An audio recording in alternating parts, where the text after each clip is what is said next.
आज हम लोग एक बार फिर से आप सबको मालूम होगा कि अभी 13 तारीख को बजट सेशन था, पार्लियामेंट ख़त्म हुआ है और 23 जगह पे आज 23 स्टेट में आज हम लोग प्रेस कॉन्फ्रेंस कर रहे हैं। कहीं पे 12 बजे है, कहीं 11 बजे है, कहीं 3 बजे है, 4 बजे है। और हम फिर से जो एक बहुत बड़ा घोटाला हुआ है, स्कैम हुआ है, अडानी घोटाले के बारे में आपको बताने आए हैं, आपके माध्यम से लोगों को बताने आए हैं। हम सीधा सीधा सरकार पर आरोप नहीं, जो स्कैम दिख रहा है उसके बारे में उनसे जानकारियां मांग रहे थे, सदन के भीतर भी सदन के बाहर। लेकिन जिस तरह का रवैया उन्होंने अपनाया है उससे तो यही लगता है कि युवा बेरोजगार मित्र मालामाल, यानी कि देश का युवा आज बेरोजगारी 45 वर्षों के शिखर पे है। लेकिन जिस काल को 75 साल हो गए, आपने सुना होगा प्रधानमंत्री और हमारी फाइनेंस मिनिस्टर सीतारमण जी ने भी कहा कि अमृत काल है। ये अमृत काल नहीं है, ये घोटालों का काल है और इसको हम लोग मित्र काल कहते हैं। इसलिए हमने कहा कि देश का युवा बेरोजगार और सरकार का मित्र मालामाल। हम एक बार फिर प्रेस कॉन्फ्रेंस की कड़ी लेकर आए हैं और पूछने आए हैं कि हम अडानी के हैं कौन। ये हम सरकार से पूछ रहे हैं कि आप अडानी के हैं कौन। अगर वो अडानी नाम सदन में नहीं देना चाहेंगे तो हम ये भी कह सकते हैं कि सरकार ए के है कौन। क्योंकि ये प्रेस है और हम लोग मीडिया में बताने के लिए आए हैं। मैं आपको बताना चाहूंगी कि जिस तरह सदन चला और सदन में बजट सेशन 2 दिन तक नहीं चला, क्योंकि हम सब चाहते थे कि एक बहुत बड़ा स्कैम इस देश में हुआ है। अडानी की कंपनी 10 दिन के भीतर अचानक से बहुत नीचे चली जाती है। लगभग 10 लाख करोड़ का 10 दिन के भीतर उनको नुकसान होता है, उनके शेयर गिर जाते हैं और अचानक से फिर बढ़ने लगते हैं। और सबसे अहम बात यह है, जो प्रश्न हम लोग सरकार से कर रहे थे और चाहते थे कि सरकार सदन के भीतर जवाब दे कि इसमें SBI का, LIC का, PNB का कई हजार करोड़ रुपए लगे हुए हैं। SBI, PNB, bank of Baroda और कई बैंकों ने लगभग 84,000 करोड़ रुपए का लोन अडानी ग्रुप को दिया हुआ है। इसके बाद LIC ने कई हजार करोड़ रुपए की पॉलिसीज लोगों ने ली हुई है और लगभग 32-37 हजार करोड़ रुपए LIC में अडानी ग्रुप के उनके शेयर है, जो शेयर लगातार गिर गए हैं। हम लोग चाहते हैं कि लगभग जो पब्लिक का पैसा LIC में लगा हुआ है 83,000 करोड़ रुपए, जो 15 फरवरी 2023 को घटकर 39,000 करोड़ रुपए रह गया, यानी 30 करोड़ रुपए LIC पॉलिसी धारक की बचत मूल्य में 84,000 करोड़ रुपए की कमी हुई है। आप पत्रकार हैं, हम पॉलिटिशियन हैं, सांसद हैं, MLA हैं।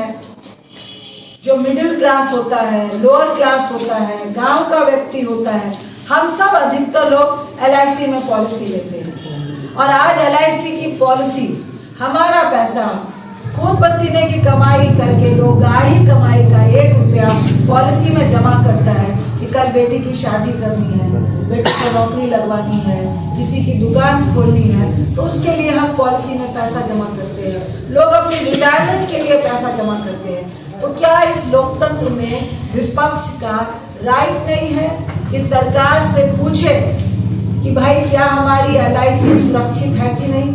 हमारा SBI में हमने अपना जो सेविंग किया हुआ पैसा रखा हुआ है, क्या वो सुरक्षित है कि नहीं?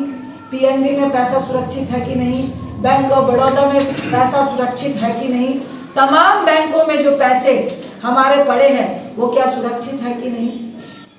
अफसोस की बात है कि इन सारी बातों का जवाब तो दूर की बात है, राहुल गांधी जी ने अपने भाषण में सारी बातें रखी, खड़गे साहब ने राज्यसभा में अपनी बातें रखी। आप सब ने राहुल गांधी जी को सुना होगा कि उन्होंने एक तथ्य के साथ बोला कि इजराइल में आपने जो डील की उसमें आपने अडानी ग्रुप को फायदा दिलवाया, आपने बांग्लादेश में विद्युत का जो टेंडर था आपने अडानी ग्रुप को दिलवाया, देश के पोर्ट अडानी के पास, अभी हवाई अड्डे का घोषणा किया 50 और होंगे, उसमें अधिकतर अडानी को अब कितना मुनाफा कराना जा रहा है ये बताइए। एयरपोर्ट अडानी के पास, इलेक्ट्रिसिटी अडानी के पास, सड़कें अडानी के पास, तमाम चीजें जो हम लेकर आए हैं सारे अडानी के पास है। तो हम लोगों को एक बहुत बड़ा गंभीर घबराहट है, डर है, अपने लिए नहीं।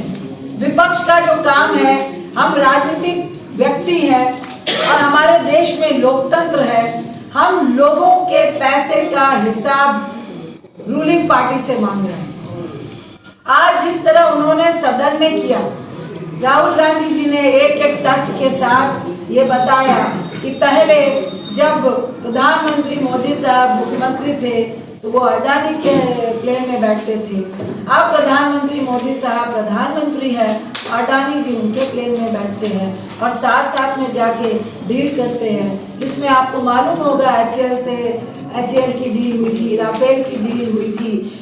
जो रेपुटेड कंपनी है जो हमारे रक्षा के लिए बनाती रही है हथियार, उससे हटाकर आपने बिल्कुल ही जो बिगनर थे उनको आपने HAL की डील दी थी।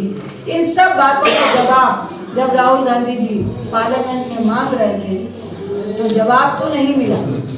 हम ज्वाइंट पार्लियामेंट्री कमेटी की डिमांड कर रहे थे, उल्टा एक तरफ राहुल गांधी जी की लगभग 80% जो भाषण था उसको एक्सपंज कर दिया गया। इसका मतलब है सरकार डर रही है, सरकार नहीं चाहती है कि जो तथ्य हम पार्लियामेंट के अंदर लेके गए हैं वो तथ्य लोगों तक पहुंचे, क्योंकि वो तथ्य रिकॉर्ड में आ जाते हैं। दूसरी तरफ खड़गे साहब जब राज्यसभा में बोल रहे थे कि उनकी भाषण के तथ्य के साथ साथ आज तक आजादी के बाद इस देश में कभी नहीं हुआ, उनके शायरी को भी एक्सपंज कर दिया। आज इतनी बौखलाहट है सरकार में, आज इतनी बौखलाहट है इस स्कैम के डर से, लेकिन उसके साथ साथ एक हिटलर शाही है, एक तानाशाही है। आप हमें विपक्ष को आवाम की बात नहीं करने देना चाह रहे हैं, आप घोटाले के बारे में चर्चा नहीं करवाने देना चाह रहे हैं। हम चाह रहे हैं, हम आप लोगों के बीच ये बात लेकर आए हैं कि ना खाऊंगा ना खाने दूंगा। अगर वैसा प्रधानमंत्री है और अभी आप कह रहे हैं कि अमृत काल है, जिसको हम लोग कह रहे हैं कि ये मित्र काल है, आपकी जो मिली भगत दिख रही है उससे तो यही लग रहा है मित्र काल है। अगर ये अमृत काल है और हमारा प्रधानमंत्री ईमानदार है और ना खाऊंगा ना खाने दूंगा कि आप उस सिद्धांत पे चल रहे थे, तो क्यों नहीं सदन में आपने कह दिया कि चाहे अडानी मेरा मित्र हो, चाहे कोई भी कंपनी मेरी मित्र हो, चाहे मेरा जो भी जितना भी नजदीक हो, अगर देश के साथ गद्दारी है, अगर घोटाला उसकी कंपनी में है तो मैं जांच कराने के लिए तैयार हूं, मैं जेपीसी के लिए तैयार हूं। जेपीसी होती है ज्वाइंट पार्लियामेंट्री कमेटी, इसकी जानकारी मैं इसलिए दे रही हूँ, मेजॉरिटी में भाजपा सरकार है तो उनके मेंबर भी बीजेपी के ज्यादा होते हैं, उसके बावजूद जेपीसी बनाने में सरकार डर क्यों रही है, ये साफ दर्शाता है कि आपके मन में काला है, दाल में कुछ काला है और आप चोर चोर मुसेरा भाई वाला बात कर रहे हैं और आप अपने दोस्त को बचाना चाह रहे हैं।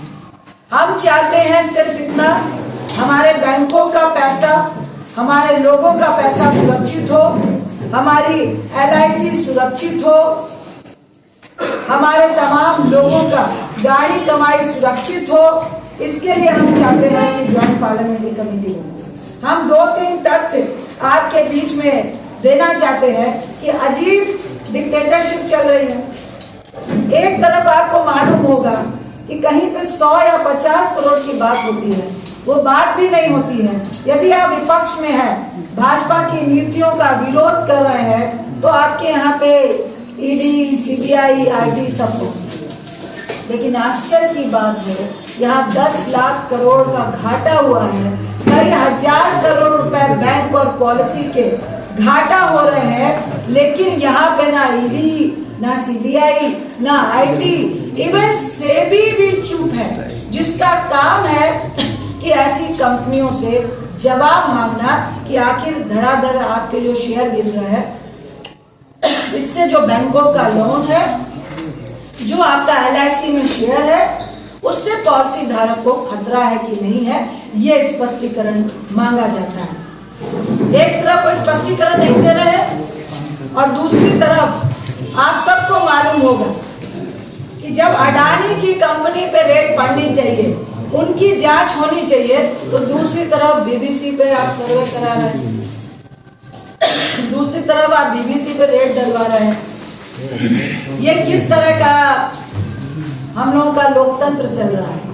ये सरेआम डिक्टेटरशिप है, ये सरेआम एक तरह की मोनोपोली है कि अगर आप भाजपा के साथ हैं तो आप दूध के धुले हुए हैं, आप वॉशिंग मशीन में बिल्कुल साफ है। अगर आप विपक्ष में हैं तो इस देश में जितने भी घोटाले हों, आप उसके बारे में चर्चा नहीं कर सकते हैं। मैं आपको एक और बात बताना चाहूंगी कि बजट में आपने भी सुना होगा, स्किल इंडिया की बात कर रही थी फाइनेंस मिनिस्टर, बेरोजगारी और महंगाई को लेकर। आज बेरोजगारी और महंगाई इतनी ज्यादा बढ़ गई है कि आपको भी मालूम है, शायद नहीं मालूम होगा कि अब महंगाई किस तरह से बढ़ी है। आप जो 5 रुपए का पार्ले जी बिस्किट खाते हैं, वो शायद 100 ग्राम या 50 ग्राम का जो होता है, अब उसको चुपचाप 40 ग्राम कर दिया गया। 100 ग्राम की चीज को 80 ग्राम कर दिया गया है, 250 ग्राम की चीज को 230 या 240 ग्राम कर दिया गया है और रेट वही रखा गया है। यानी ग्राम घटा के पैकेजिंग छोटी करके एक बिस्किट में, एक 250 ग्राम के प्रोडक्ट में, एक दाल, सब्जी या बिस्किट या नमकीन में 10 से 12 रुपए बढ़ा दिए गए। आखिर ये जो अडानी का घोटाला है, ये जो घाटा हुआ है, ये सरकार कहाँ से निकालती है? ये सरकार इनडायरेक्ट टैक्स से निकालती है। आप जो बिस्किट खरीदते हैं, गमछा खरीदते हैं, चप्पल खरीदते हैं, शर्ट खरीदते हैं, आज चुपचाप से खाने की वस्तुओं में आप सबको मालूम होगा किस तरह से दूध, दही, चावल, मूढ़ी तक में आपने 5% GST लगा दिया और आप उसकी पैकेजिंग को भी छोटा करके, समझिए कि अभी एक साल में अमूल दूध में 8 रुपए बढ़े हैं, बजट खत्म हुआ और इमीडिएट 3 रुपए बढ़े हैं और बाकी चीजों पे 10-10 रुपए बढ़ गए हैं। हमें मालूम इसलिए नहीं चला क्योंकि आपकी पैकेजिंग का साइज छोटा हो गया, 100 ग्राम को 80 ग्राम कर दिया गया। आप यहाँ से PC के बाद जाइए और चेक कीजिए, जो नया पैकेजिंग आ रही है वो सीधा 20%, 25% वो ग्राम को ही कम कर दिया गया।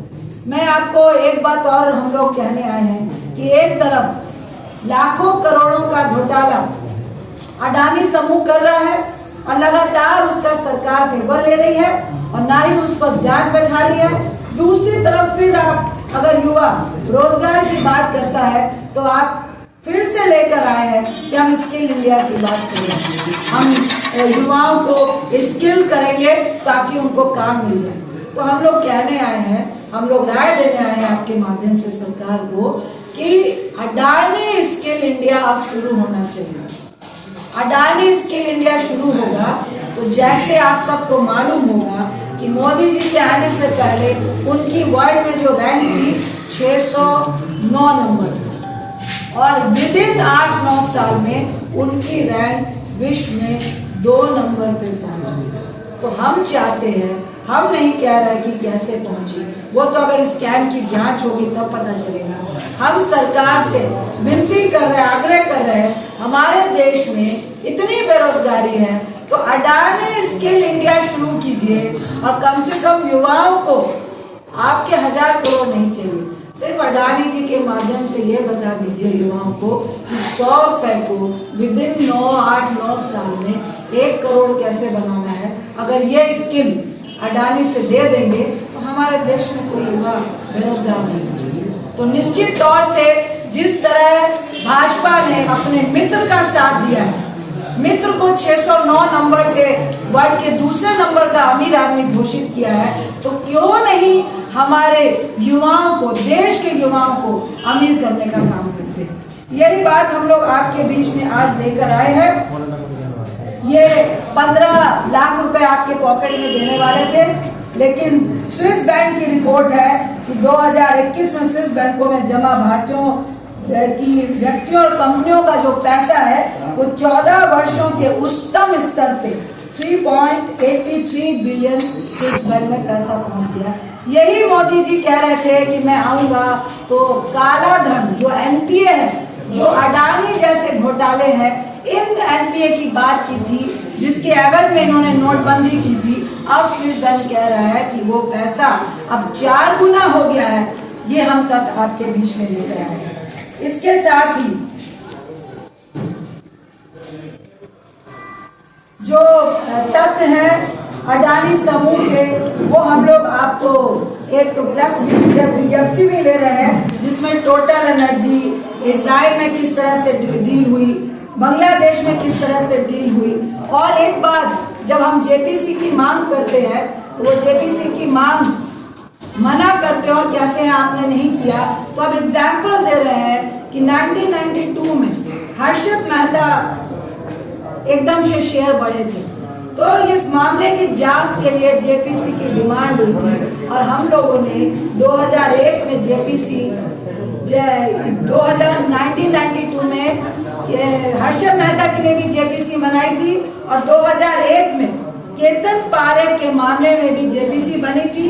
तत्कालीन प्रधानमंत्री नरसिम्हा राव और प्रधानमंत्री श्री अटल बिहारी वाजपेयी दोनों ने करोड़ों भारतीयों के निवेशकों को प्रभावित करने वाले घोटालों की जांच के लिए निर्वाचित प्रतिनिधियों का पर विश्वास और भरोसा था, इसलिए उन्होंने जेपीसी बनाई थी।